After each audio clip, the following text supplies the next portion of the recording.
What's up, everybody? It's beau-hindman back for Little Big Robots. Little Big Robots is my channel, and it's about little versions of big robots.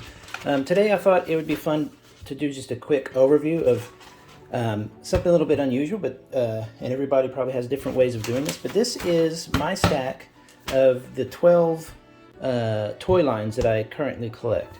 And I have talked about it a million times before, but I do that to prevent myself from spending every bit of money in the world. Not only that, but then I wind up with toys in big boxes, and those toys in the big boxes just kind of sit there, and you don't really have any fun with the big boxes when they're just packed away, do you? So I'm trying to get around that, and what I'm going to do today is show you kind of how I collect, or how I mark off stuff and what have you. So I have 12 lines, so I've got 1, 2, 3,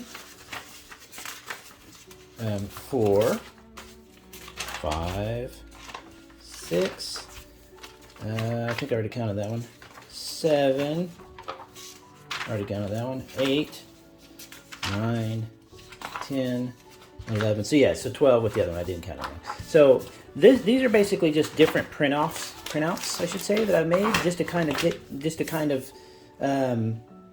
give me a basic look of, I can just glance at them and see what I've got and what I don't. A lot of these, sometimes I'll just find a list online. For example, this is the Playmates Ben 10 figures, the basic figures. I collect this line because they're just I just absolutely love them. And I literally just X them or whatever. These marks here are actually printed on here because I printed it off from my phone when I was marking on them. If you've ever been a kid, 70s and 80s, you remember marking little catalogs of what you wanted, right? So this is kind of that way. Now, there is an easier way to do this. You could probably do this digitally. But I kind of like having the paper version of it. I can write on them. I can hold them. I can, look at them at a glance. I could do that on my phone as well, especially the 21 Ultra that I have, where you can use the pencil on it and stuff like that. But I like doing it this way. I wish there was a more consistent way to do it, but not every toy manufacturer has a checklist. So sometimes you just got to go to, there's different sites that you can organize checklists with. And that's what I've done here, and just printed off a web page. This is funny. This is the Hexagear one. Now, what's funny about this is I asked the Hexagear community team, I said, hey, do you have a checklist for all your current lineup for Hexagear? And they said, no, we have our website, blah, blah, blah. And then the community got together and we all talked about it. Somebody from Hexagear, and forgive me for not remembering his name, it might be on here. I cut it off a little bit at the top, though. Made this poster. So this is a full-size poster you can get free from Hexagear. I'll see if I can link it in the description. And you could print it like this, or you can pay a local printer to make a poster-size version of it, because otherwise the actual poster you got was certain purchases from the official Japanese site. I couldn't get into I couldn't figure it out how to get into the Japanese site to buy something from that website to get this poster. So they just put it up for free in a file. And all I did was literally print it out. I've just been marking the ones I have so far. So as you can see, I have a ton more to go with Hexagear. And what I might do is, what I like to do with a lot of my collections is cut it off to a certain year. Like I'm not going to collect all these and just keep adding 21 models, 22 models, 23 models, the New Year's model. I'll probably keep it to just this collection that's in this poster. So that way it gives me a way of, again, pruning or shaping my collection to be realistic. I don't want to have to just keep buying and buying. It's just no fun. So this gives me a goal, an end goal. So I can, and I've collected probably 1/5 of these maybe. So that's that one. Sometimes I just write a list like this, and I haven't even finished this yet. There's other ways to do this, and let me know if you have a better way, but these are the McFarlane 7-inch 40K. I just literally write them down in here and just check them off. I want to try and put the date when I purchased them and when I received them. These are the I Am Elemental that I'm still working on, and then I realized, oh yeah, I Am Elemental has them, inside each toy. You get this kind of a check off like that, so I'm probably just going to use those. Alternation is a 6.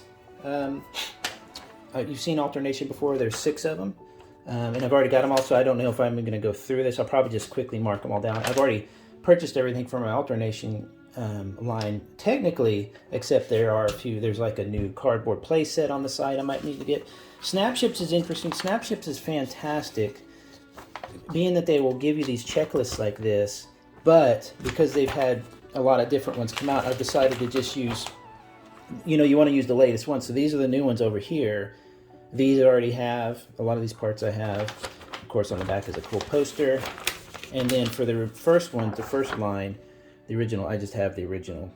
Before they printed out the fancy things, when you first got them, they printed, you got like a little, just literally a print.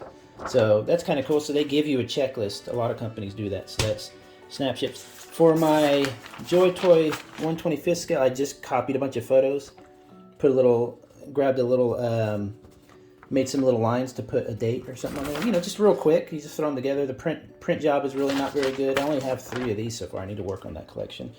Rahio makes a line called Multi-Abyss. This is the Multi-Abyss. I'll probably find a better way to do this checklist, but again, it gives you an idea of what I'm doing there.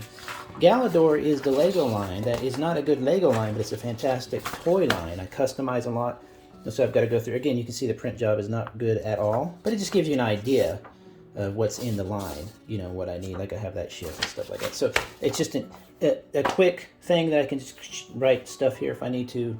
Bought this used, you know, whatever, got it on that date, that kind of thing. Armored Puppets, same kind of thing. I'm just kind of going through them. There's the other elementals.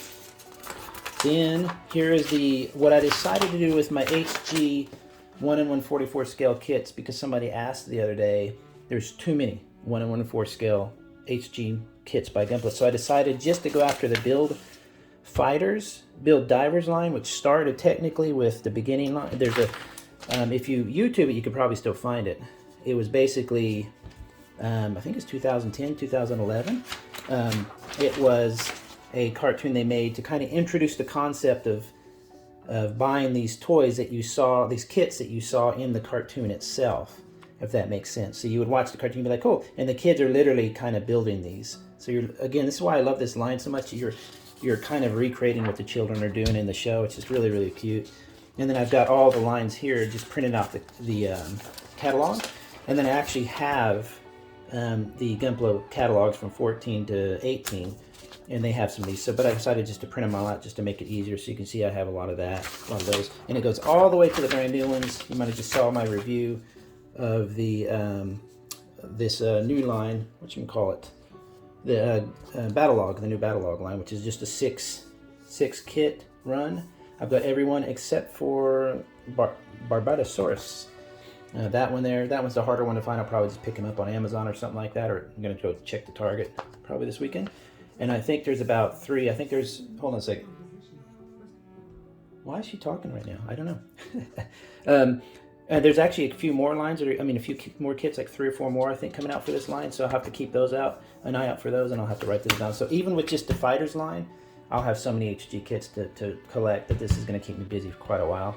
They're getting more expensive as I get further away from the older kits, though, because they're more rare. So, but I thought that was just kind of a neat, way to illustrate exactly how I keep track of my stuff. Yeah, I wish there was a better way. I mean, there is digitally, I'm sure, but I'm being lazy.